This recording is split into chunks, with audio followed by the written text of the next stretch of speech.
I've got a funny story for you. But first, let me describe briefly how people design and structure scenes.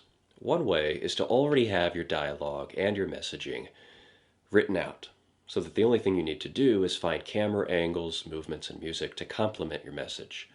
Another way, if you're uninspired, is to find a piece of music that has the mood you want to convey, that can inspire you to add some dialogue and get the camera movements and framing that would complement the music.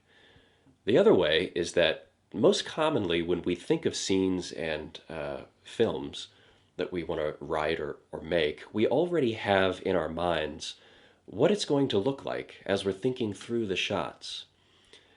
The problem with that is it requires or contains an awful lot of confidence in our ability to take what is in our mind and to translate it onto film. And we underestimate the difficulty. So, the last thing you want to do is to have your actors and the people owning the sets, and for you to get on location, start filming, only to find out that you can't turn your imagination into a reality, and you've wasted everyone's time.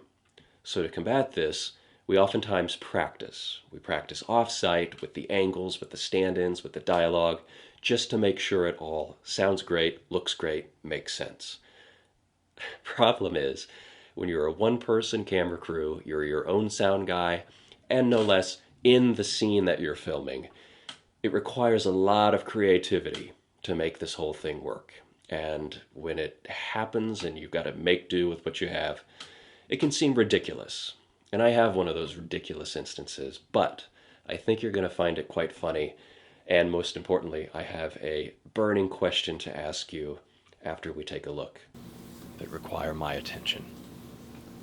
Things that I have to deal with them. I don't have a choice. So I'm asking nicely. Don't Fuck with me. with me. So, pretty close, right? But the question I have for you is, of the two actors that I shared the screen with, who was better?